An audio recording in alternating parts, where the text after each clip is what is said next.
High, আমি doctor SB. Chowdhury, medicine বিশেষজ্ঞ। আজকে আমি আপনাদের সঙ্গে আলোচনা করতে এসেছি সুগারের রোগীদের কি কি জিনিস মেনে চলতে হবে এবং কি কি করা উচিত এবং কি কি করা উচিত নয়। আসুন জেনে নিন। সবার প্রথমে বলি, সুগার এমন একটা বা ডায়াবেটিস এমন একটি রোগ, সেটা কিন্তু শুধু রক্তের ফাস্টিং ব্লাড সুগার এবং পোস্ট প্যারেন্ডিয়াল ব্লাড সুগার, যেটাকে আমরা পিপি বলি, সেটা কমছে কি বাড়ছে তা নয়। সুগার মানে কিন্তু এটা একটা সামগ্রিক রোগ, যেটা আমাদের শরীরের সমস্ত অর্গানকে কম বেশি এফেক্ট করতে পারে। আমাদের বিভিন্ন মেটাবলিজম সেগুলোকে হ্যাম্পার করতে পারে, সেগুলোকে আমাদের এফেক্ট করতে পারে। সুতরাং এই জিনিসটা কিন্তু আমাদের মাথায় রাখতে হবে। এবং সুগারের জন্য আমাদের বিভিন্ন অর্গান ড্যামেজ করতে পারে, সেই জন্য আমাদেরকে রেগুলার সেই সব অর্গানগুলোর খেয়াল রাখতে হবে, চেকিং করতে হবে, যাতে আমরা অ্যাজ আর্লি অ্যাজ পসিবল, যত তাড়াতাড়ি সম্ভব, যদি কোনো অর্গান সত্যি সত্যিই ড্যামেজ করে, তাহলে ড্যামেজ শুরু করে, তাহলে আমরা কিন্তু সেখান থেকে ব্যাক করতে পারি। এখন যে কোনো রোগী যে দীর্ঘদিন ধরে সুগারের ওষুধ খাচ্ছেন, তার জন্য একরকমের চিন্তা ভাবনা করতে হবে। আর যারা নতুন রোগী, যারা প্রথম সুগার হয়েছে, তারা কি করবেন সেটা আমরা জেনে নিতে হবে। দুটো জিনিস আলাদা। এবার যারা নতুন ব্লাড টেস্ট করে সুগার ধরা পড়েছে, তাদের কি কি করা উচিত সেটা আমাদের জেনে নেওয়া সব থেকে আগে গুরুত্বপূর্ণ। নতুন যারা সুগার ডায়াগনোসিস হয়েছে, নতুন সুগারের রোগী, তাদের সবার আগে ডাক্তারবাবুর কাছ থেকে জানতে হয়, জেনে নেয়, সবাই জানার চেষ্টা করে যে ডাক্তারবাবু আমরা কি কি খাওয়া বারণ আর কি কি খাওয়া বারণ নেই। হ্যাঁ, নিশ্চয়ই এগুলো জানতে হবে যে কি খাওয়া বারণ, কোনটা খাওয়া উচিত, কোনটা খাওয়া উচিত নয়। এক্ষেত্রে একটা কথা বলে রাখি, সুগারের রোগীর কিন্তু যেটা রেকমেন্ডেশন সেটা হচ্ছে, যেই খাবারগুলো থেকে আমরা এনার্জি বা শক্তি বেশি পাই, সেই খাবারগুলোকে কিন্তু পরিমাণে কমাতে হবে।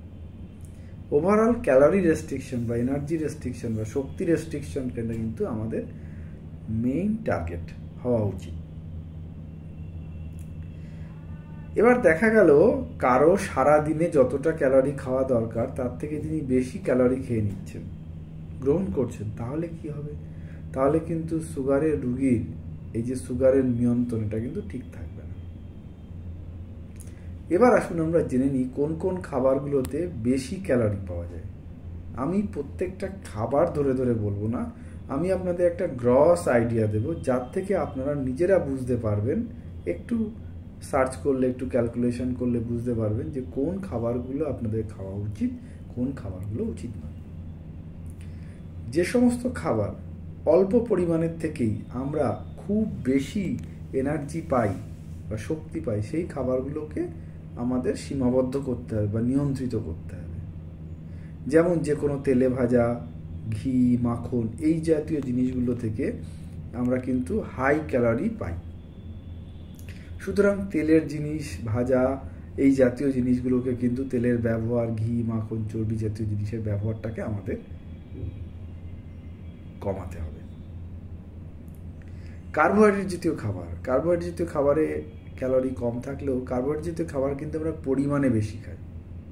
সুতরাং কার্বোহাইড্রেট জাতীয় খাবারকে আমাদের কিন্তু পরিমাণে কমাতে হবে। এই জিনিসগুলো কিন্তু আমাদের অবশ্যই মাথায় রাখা উচিত। এখন মনে করুন আমরা ভাত খাই, এবার ভাতের খাবারটা কমিয়ে ওই রুটি খেলাম। রুটি যদি আমি বেশি পরিমাণে খাই, তাহলে কিন্তু সে কোনো লাভ হলো না, একই জিনিস থেকে গেল। সুতরাং এই কথাগুলো আমাদের বুঝতে হবে, এবং না বুঝতে পারলে ডাক্তারবাবুর সঙ্গে আলোচনা করতে হবে। হ্যাঁ, সবসময় ডাক্তারবাবুদের সেরকমভাবে সময় করে এত জিনিস আলোচনা করা যায় না, কিন্তু যদি আপনার কোনো জিনিস বুঝতে অসুবিধা হয়, অবশ্যই দ্বিধা না করে ডাক্তারবাবুর কাছ থেকে জেনে নেবেন। প্রত্যেকটা ফল বা প্রত্যেকটা খাবার ধরে ধরে কিন্তু সবসময় ডাক্তারবাবুদের পক্ষে বলা সম্ভব নয়। এক্ষেত্রে একটা জেনারেল রুল আছে, যেই খাবারগুলো হাই গ্লাইসেমিক ইন্ডেক্স, তার মানে যে খাবারগুলো খুব সহজেই রক্তের যে সুগার লেভেল দ্রুত কম সময়ের মধ্যে বাড়িয়ে নিয়ে যায়, সেই খাবারগুলোকে আমাদের অ্যাভয়েড করতে হবে। উদাহরণস্বরূপ বলি, যেমন তরমুজ যদি আমরা খাই, তরমুজ কিন্তু খুব হাই গ্লাইসেমিক ইন্ডেক্স, সুতরাং তরমুজ কিন্তু খুব তাড়াতাড়ি আমাদের ব্লাড সুগার লেভেল বাড়িয়ে নিয়ে যাবে। আলু, এরা কিন্তু খুব তাড়াতাড়ি সিম্পল যে সুগারগুলো আছে বা গ্লুকোজগুলো আছে, গ্লুকন ডি যদি জল খেয়ে নিই তাহলে আমাদের সুগার লেভেল খুব তাড়াতাড়ি হাই হয়ে যাবে। যে সমস্ত খাবারে ফাইবার জাতীয় জিনিস বেশি থাকে তারা কিন্তু আর লো গ্লাইসেমিক ইন্ডেক্স থাকে, তাদের কিন্তু সুগার লেভেল সহজে বাড়িয়ে নিয়ে যায় না, খুব তাড়াতাড়ি বাড়ে, ধীরে ধীরে বাড়াবে। এই সমস্ত খাবার আমাদের খেতে হবে।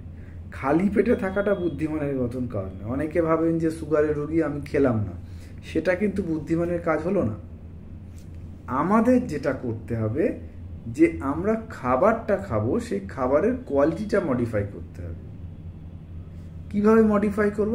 এমন খাবার খাবো যেগুলো ধীরে ধীরে ধীরে ধীরে রিলিজ করে, আর এমন খাবার খাবো যেগুলো হট করে সুগার লেভেলটাকে বাড়িয়ে, এমন খাবার খাবো না যেগুলো হট করে সুগার লেভেলটাকে বাড়িয়ে নিয়ে যায়। বোঝা গেল এবার?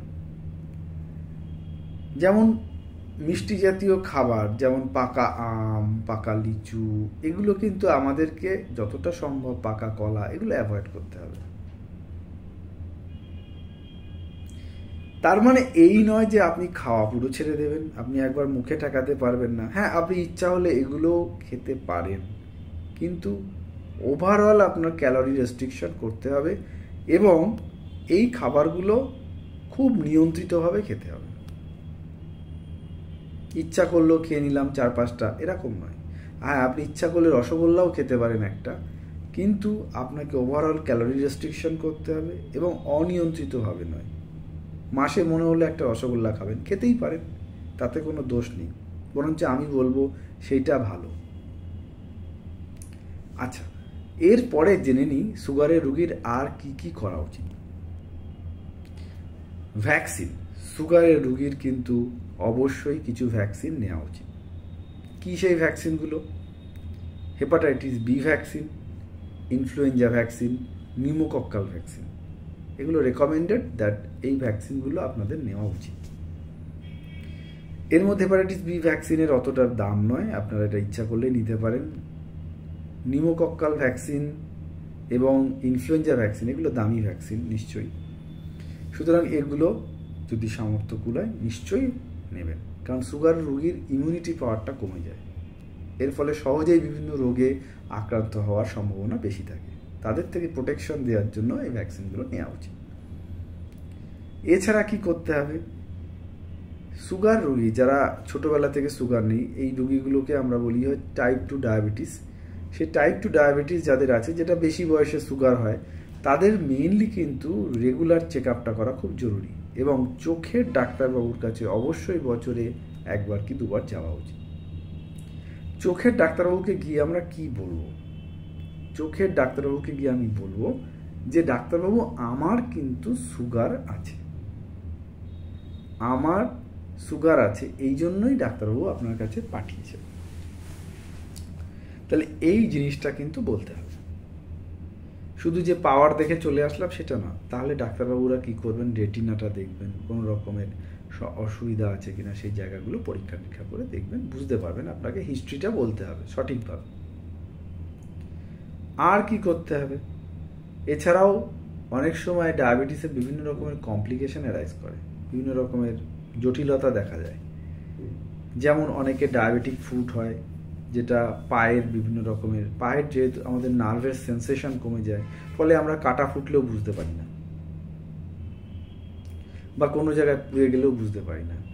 এই কারণে সুগারের রোগীর কিন্তু প্রতিদিন নিজের পা নিজে চেক করতে হবে রাতে শোয়ার সময়। কোনো রকম পায়ে ঘা বা আলসার যদি দেখা যায়, তাহলে কিন্তু সে জায়গাটার প্রোটেকশন নিতে হবে। এই জিনিসগুলো কিন্তু অবশ্যই করে করতে হবে।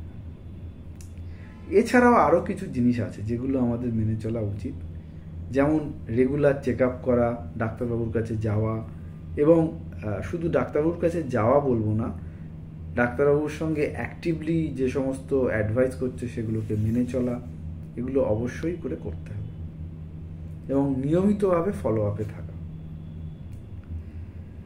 সুগারের রুগীর একটা কথা খেয়াল রাখতে হবে, সুগারের রুগীর বিভিন্ন রকম নার্ভের সেন্সেশন কিন্তু কমে যায়। সুতরাং আপনার কোনো ব্যথা এর অনুভব করার ক্ষমতাটাও কমে যাবে, কারণ নার্ভটাকে ড্যামেজ করে নিয়েছে। হার্টেও কিন্তু এরকম যদি ব্যথা হয়, হার্টের নার্ভ যদি, যেই নার্ভটা হার্টের ব্যথাগুলোকে আমাদের অনুভব করে নিয়ে যায় ব্রেনের কাছে, সেই নার্ভও কিন্তু ড্যামেজ যদি হয়, তাহলে হার্টের অ্যাটাক হলেও কিন্তু আমরা বুঝতে পারবো না। সুতরাং টিপিক্যাল যে সিমটম হার্ট অ্যাটাকে পাওয়া যায় সেগুলো কিন্তু নাও পাওয়া যেতে পারে। সামান্য অস্বস্তি ভাব, গ্যাস ফর্মেশন আমরা যেটা বলি, যে গ্যাস হয়েছে একটু ওষুধপত্র খেয়ে নাও, সেরকম কিন্তু সিমটম ডেভেলপ করতে পারে, সামান্য সিমটম, সেগুলোও কিন্তু সুগারের রোগীর ক্ষেত্রে হার্টের রোগের লক্ষণ। সুতরাং আমাদের এই ব্যাপারগুলো নিয়ে অবশ্যই সতর্ক থাকতে হবে। আর কিছু জিনিসগুলো খেয়াল রাখতে হবে, যেন যারা ইনসুলিন নিচ্ছেন তাদের ইনসুলিনের সিরিঞ্জের গায়ে যে মাত্রা লেখা আছে 40, আপনি যে ইনসুলিনটা নিচ্ছেন তার গায়েও যেন 40 লেখা থাকে। অনেক সময় কোনোটার গায়ে 100, কোনোটার গায়ে 40 লেখা থাকলে তাহলে কিন্তু ডোজের মাত্রা এদিক ওদিক হতে পারে। সেক্ষেত্রে রুগী বিভিন্ন বিপদের মুখে পড়তে পারে এবং হাইপোগ্লাইসেমিয়া হতে পারে। এই প্রসঙ্গে বলে রাখি, সুগারের রুগীর সবসময় ডাক্তারবাবু বলেন আপনাকে কিন্তু হাইপোগ্লাইসেমিয়া বা সুগার ফল্ট করার ভয় থাকে। বিশেষ করে যারা সুগারের মুখে খাওয়ার ওষুধ খান তাদের অবশ্যই এই ব্যাপারে খেয়াল থাকতে হবে এবং সতর্কতা অবলম্বন করতে হবে। কী সেই সতর্কতা? যখন যে কোনো নতুন মুখে খাওয়ার সুগারের ওষুধ, সুগার কমানোর ওষুধ ব্যবহার করছেন, প্রথম কিছু দিন অবশ্যই সতর্কতা থাকবেন, বাড়িতে থাকবেন প্রথম 2-1 দিন। তার ফলে কি হবে, আপনি বুঝতে পারবেন যে ওষুধটা আপনার শরীরের সঙ্গে কিভাবে ম্যাচ করছে, তার রিয়াকশান কিভাবে করছে এবং সে কতটা সুগার কমাচ্ছে।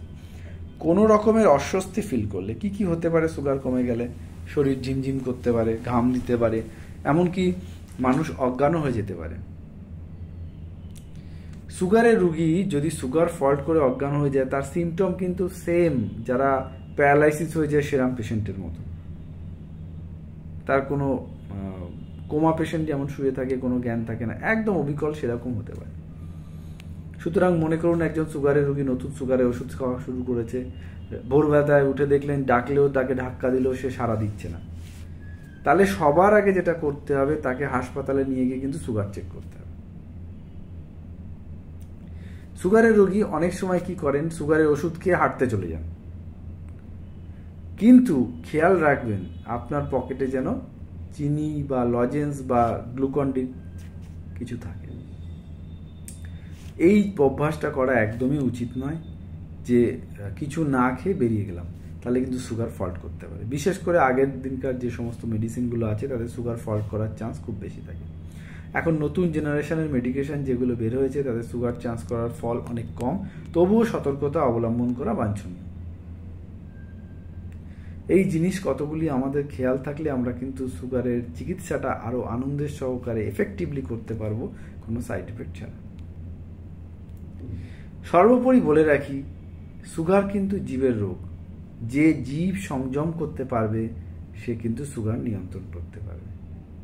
যতই ওষুধ খান, আপনি যদি নিজের জীব সংযম করতে না পারেন তাহলে কিন্তু আপনার সুগার কন্ট্রোল হওয়ার সম্ভাবনা খুবই কম। ধন্যবাদ।